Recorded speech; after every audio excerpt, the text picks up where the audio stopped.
Bonjour. Pour cette deuxième émission de coaching enregistrée avec les élèves du collège de Terreville, à Schœlcher en Martinique, nous avons abordé le problème épineux de l'oral de l'histoire des arts. Vous allez voir que nous allons développer une manière un petit peu originale d'expliquer aux élèves dans quel état d'esprit ils doivent se présenter à cette épreuve. Un petit avertissement avant de commencer la vidéo. L'isolation phonique de la salle où nous faisons le coaching est assez mauvaise. Le bruit que vous entendrez vient de l'extérieur de la salle, des enfants qui jouent, qui crient pendant entre midi et 2 heures, puisque c'est à la pause à ce moment-là qu'on fait le coaching. Donc ceci étant dit, veuillez nous excuser pour ce bruit. Les enfants qui sont dans la salle, eux, sont très sages et suivent le coaching. À tout de suite pour la vidéo. Ok, alors bonjour tout le monde, bienvenue pour cette deuxième séance enregistrée de coaching, brevet et projet. Comme je vous l'ai dit, la question c'était de voir l'expression orale. Voilà, alors quel est le problème qu'on a dans l'expression orale? C'est quoi? Quelles sont vos peurs? Allez, on parle, on n'est pas peur. La peur? La perte des mots. La perte des mots. Qu'est-ce que ça veut dire ça, la perte des mots, Mathieu? Oublier la mémoire. Ah, la mémoire, d'accord. Ok, alors je vous ai préparé une petite présentation qu'on va voir tout de suite. L'expression orale, en fait, c'est la première source de peur pour le brevet. Vous avez extrêmement peur, et on va voir comment on va décortiquer cette peur. Il y a 5 types d'épreuves. Alors je les ai remises ici, je les ai représentées. Donc on peut avoir ce qu'on appelle une œuvre plastique, c'est-à-dire de la peinture. Là j'ai mis un Picasso, et là j'ai mis vous reconnaissez là le penseur, très bien, le penseur. Bravo Elita. Et alors, donc vous avez une œuvre cinématographique aussi. J'ai compris qu'en français, vous avez commencé à voir des films, c'est ça? Oui, c'est ça. Oui, ok, parfait, bon. Vous avez donc de la musique, et puis vous avez des œuvres écrites, d'accord? Tout ça, c'est ce qu'on appelle de l'art. Est-ce que vous savez ce que c'est en français la forme et le fond? Alors Marc, est-ce que tu as une petite idée de ce que ça peut être la forme et le fond? Oui, en effet, ce que je pense de la forme et du fond, c'est que la forme, c'est la partie du décor d'un document, alors que le fond, c'est l'écrit. Oui, d'accord. Mathieu a une autre idée. Alors, qu'est-ce que tu veux dire, Mathieu? C'est similaire. Pour moi, le fond serait tout ce qui est l'écrit, pas l'interprétation, mais tout ce qui est l'écrit, ce que le texte veut ressentir, et la forme, c'est ce que nous, on interprète. Oui, en fait, bon, ce qu'il faut que vous compreniez, oui, Malo, pardon, tu voulais dire quelque chose. C'était un peu pareil que Mathieu, c'est que le fond, c'est un peu le sujet, et la forme, c'est ce on va adapter le sujet. C'est la manière dont on le présente. Mais si vous voulez, la forme et le fond, c'est quelque chose de très spécifiquement français, on va dire, qui fait partie de la culture française. On va vous entraîner à présenter, par exemple, on vous apprend à faire une rédaction dans un certain plan. On vous a demandé de faire un rapport de stage avec un certain plan. Si vous voulez, le fond, c'est l'idée que vous avez. Par exemple, j'ai fait un stage. J'ai fait un stage dans un EHPAD. J'ai fait un stage dans un rectorat. J'ai fait un stage dans un tribunal, etc. ou dans une entreprise, d'accord? Après, la forme, c'est la manière dont vous allez le présenter. C'est pour ça que j'ai repris, si vous voulez, j'ai fait une analogie avec le paquet cadeau. Alors le paquet cadeau, pourquoi? Parce que à l'intérieur de votre paquet cadeau, c'est le fond. C'est ce que vous avez à offrir. C'est ce que vous avez comme idée. D'accord? Et le paquet, c'est la forme. Alors pourquoi est-ce que j'en parle? Eh bien, lorsque vous allez passer l'épreuve orale d'histoire de l'art, vous avez en fait vos connaissances, ce que vous savez, ce que vous connaissez. Et ça, c'est quoi à votre avis? C'est la forme ou c'est le fond? C'est le fond, exactement. C'est ce que vous avez au fond de vous, que vous connaissez. Ensuite, et vous le connaissez depuis pas mal de temps. Mais le jour J, vous allez devoir présenter ça d'une certaine manière. Et ça, c'est la forme, si vous voulez. Voilà. Et d'ailleurs, il faut être en forme ce jour-là. Mais ce que je veux dire, c'est que si vous avez, admettons un petit peu, vous connaissez super bien votre sujet, mais vous le présentez mal. Vous avez une forme mauvaise. Eh bien, à ce moment-là, ça sera difficile de vous donner une bonne note, vous comprenez? Ce que je veux dire, c'est que la forme et le fond, ils sont tout aussi importants. À l'intérieur, je ne sais pas ce qu'il y a, c'est le fond. Moi, je suis le prof. Essayez d'imaginer, vous venez, en fait, c'est comme si vous arriviez avec un cadeau à l'oral. Ok? En fait, vous devez faire un super paquet cadeau avec un super fond pour impressionner le prof. Voilà ce que c'est. Essayons de voir ce qui se passe du côté prof. D'accord? Puisque, qu'est-ce que vous devez faire pour impressionner le prof? Alors, j'ai fait quelques petites recherches. On voit grille d'évaluation pour l'oral d'histoire des arts du DNB. C'est important. Pourquoi, à votre avis, c'est important de savoir ce qui se passe côté prof? Allez, des idées. Mathieu, Plus intéressant. rendre plus intéressant. Oui, auprès du prof, comme ça, quand on sait ce qui se passe, sa grille ses critères d'évaluation, Exact. préparer notre oral par rapport à ça. Tu as raison, Mathieu. Est-ce que ça vous rappelle pas un truc que je vous ai donné la semaine dernière, ça? Il faut éplucher, me dit Jaël. Il faut lire les questions avant. Voilà, on lit les questions avant. Alors là, c'est un petit peu similaire, si vous voulez.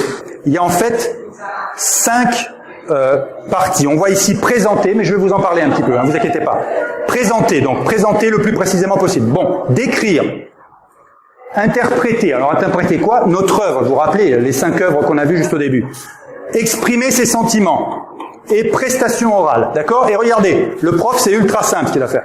Il y a 5 niveaux, pareil. Très insuffisant, insuffisant, acceptable, satisfaisant et excellent. Et on a un total sur 4, et on a 5 fois 4, et on obtient une note sur 20. Pourquoi il y a des notations qui sont très insuffisantes? Alors voilà, oui, ce qu'il faut comprendre, c'est que vous allez devoir, en principe, respecter ces étapes-là. D'abord, vous allez présenter votre œuvre. 1. 2, vous allez la décrire. Je vais vous donner un exemple juste tout de suite après, hein, pour que ça soit plus clair pour vous, parce que pour l'instant, c'est pas très concret.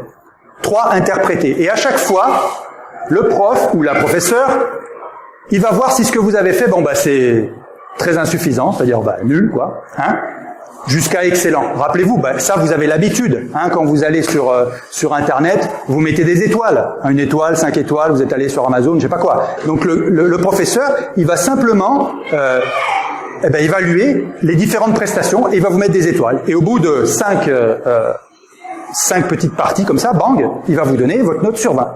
Oui, Malo. C'est quoi le bonus jusqu'à plus de points là, pour la présentation du lutin? Alors, pour la présentation du lutin, est-ce que tu peux nous répéter ça, Olivier, de façon un peu plus claire?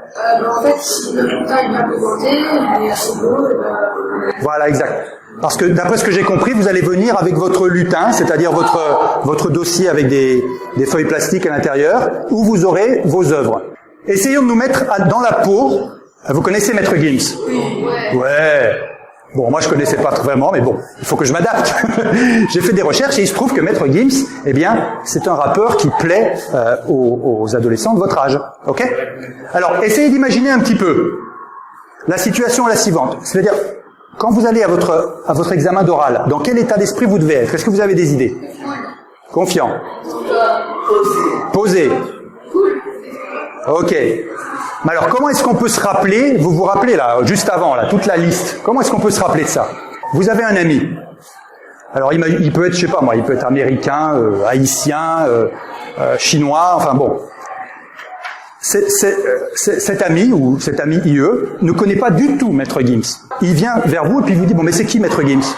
Vous devez lui expliquer. Et puis vous allez vous montrer, vous allez sur YouTube, comme je l'ai fait, et vous allez tomber sur cette vidéo. Sapé comme jamais. D'accord? Et donc voilà votre job. Vous allez d'abord le présenter. Rappelez-vous, il ne sait pas du tout qui c'est Maître Gims. Alors qu'est-ce qu'on peut faire? Qui? Quoi? Quand? Où? On commence à répondre à des questions basiques, si vous voulez. On a une méthode. C'est-à-dire que le gars en face de vous, il ne sait pas du tout qui c'est Maître Gims. Oui, en fait, on va utiliser ces questions-là pour rédiger notre... Voilà. notre fiche d'histoire des arts. Oui, par exemple. C'est-à-dire que, essayez d'imaginer concrètement. Vous devez passer votre entretien, votre oral pendant 15 minutes. D'accord? Et pendant ces 15 minutes-là, on vous fait rentrer dans la salle, et pendant ce temps, il y en a un autre élève qui est en train de passer devant le jury. Pendant 15 minutes. Donc vous entrez, et pendant 15 minutes, c'est pas que vous faites rien, mais vous préparez. Ou alors c'est le prof qui va choisir en fonction sur les 5 ou 6 ou 7, il va choisir et bam. Voilà. Exact. Et alors vous allez vous rappeler l'histoire de Maître Gims. C'est-à-dire je vais faire un cadeau à mon professeur, à l'intérieur j'ai mon œuvre, et je vais faire un beau paquet cadeau, je vais bien la présenter. Alors, qui? Donc Maître Gims, c'est un chanteur, d'accord? Quoi? Alors là, l'œuvre, si vous voulez, c'est une vidéo sur YouTube. Alors, est-ce que pour vous, une vidéo sur YouTube, ça peut être une œuvre? Ah bah non, c'est pas plus ou moins, c'est plus ou c'est moins. Ah oui, effectivement. On vous a dit ça pouvait être un film, hein. Alors là, YouTube, c'est quand même un film, d'accord. Et puis Maître Gims, il a mis quand même pas mal d'argent, vous allez voir, pour faire ce clip. Donc c'est une œuvre d'art. Oui, je veux dire, on peut très bien imaginer que dans un siècle, eh bien, vos petits-enfants, ils étudieront ça comme étant de l'art du 21e siècle. Non, c'est quand même pas exclu. Quand? Alors 19 octobre, où? Ok, alors regardez, d'abord on le présente. Vous êtes d'accord, votre ami, il connaît pas qui c'est Maître Gims. Ben vous allez le présenter. Ok? Ensuite, vous allez décrire. Une fois que vous avez commencé, on va commencer à rentrer un peu plus profondément dans la vidéo. Donc là, on va décrire, c'est très important la description. Et là, vous le faites avec des mots, disons, un peu plus élevés. Alors le décor, les personnages, donc je vais pas vous montrer la vidéo, mais vous pouvez la voir, c'est pas un problème. Les effets spéciaux, etc. Qu'est-ce qu'on entend? En fait, il faut réfléchir là plutôt au sens. Qu'est-ce qu'on entend? Qu'est-ce qu'on voit? Présenter, décrire. Ensuite, interpréter. Bon, bah d'accord, mais l'artiste, c'est lui qui a produit l'œuvre. D'accord? L'œuvre qui est sa chanson, son rap. Que veut dire l'artiste? Il a un message. Est-ce qu'il veut... Pardon? Il y a quelqu'un qui la connaît, la vidéo en question d'ailleurs? Ouais? Alors, à votre avis, c'est quoi le message? Il est swag. Ah oui, ça veut dire qu'il est stylé, d'accord. Elita, tu veux dire quelque chose? Quand il y a des bonnes soirées, en fait, les gens ils sont bien habillés. Ils sont bien habillés, voilà. D'accord. Est-ce que c'est important pour vous d'être bien habillé en soirée? Bien sûr. Bien sûr. Ok, bah oui. Maître Gims, c'est juste pour vous aider à penser dans quel état d'esprit que vous êtes. On va pas vous interroger sur Maître Gims parce que c'est beaucoup trop récent. D'accord? Par contre, essayez d'imaginer, et c'est ça qu'on va travailler. Vous allez avoir des œuvres à présenter, il faut essayer de les apprécier. Je dis pas de les aimer, mais de les apprécier pour les comprendre. Vous voyez? Et ensuite, la société et l'histoire. Donc, qu'est-ce qu'il veut dire? Ok. Et ensuite, les sentiments. Regardez bien. Présenter, décrire, interpréter, sentiments. Parce que l'œuvre que vous allez présenter, vous n'êtes pas obligé de l'aimer. Vous n'êtes pas obligé d'aimer, je sais pas moi, le penseur de Rodin. C'est peut-être pas votre truc. Mais vous devez argumenter. C'est quoi argumenter? Expliquer pourquoi on n'aime pas la Alors, admettons que vous n'aimiez pas Maître Gims. Qu'est-ce qui vous semble équilibré? Est-ce que ça serait bien de dire, par exemple, pourquoi il y a des gens qui aiment Maître Gims? Non?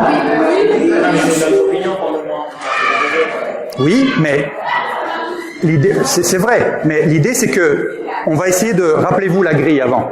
Vous pouvez peut-être gagner quelques petits points bonus. Rappelez-vous que vous êtes là pour gagner des points.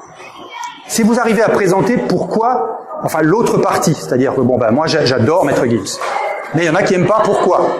Ça prouve que vous êtes attentif à ce qui se passe ailleurs. Vous êtes ouvert. D'accord? Il y a une question, oui Paul. Non, si on n'aime pas, c'est parce qu'on n'aime pas forcément le rap ou autre chose. Pas du rap. Oui, ben il y a des gens qui n'aiment pas le rap. Ce que je veux dire, c'est que s'il y a des gens qui n'aiment pas forcément le rap, Voilà. Ah ben vous voyez, là on a quelque chose d'intéressant. Donc essayez de penser un petit peu la prochaine fois. Moi j'aimerais bien avoir un débat. En fait, votre professeur là sur le document d'avant, il doit noter votre prestation orale. C'est-à-dire comment vous vous débrouillez, votre niveau de français, votre posture. Si vous êtes comme ça, si vous êtes comme ça. Avoir le stylo dans la main. Oui. Voilà, le stylo dans la main, c'est bien. Oui. Ça, ces parties-là, vous les faites dans l'ordre. Par contre, ça, c'est en même temps, si vous voulez. Vous n'allez pas vous arrêter, faire les sentiments et après faire une prestation orale. Non, la prestation orale, c'est l'ensemble. Donc pour la semaine prochaine, réussir mon oral d'histoire des arts, d'accord? Vous mettez bien vos forces, vos faiblesses en face. En bas, les opportunités et les menaces, d'accord? Et ensuite, on va les commenter. Alors voilà, merci de votre attention pour cette vidéo et à la semaine prochaine.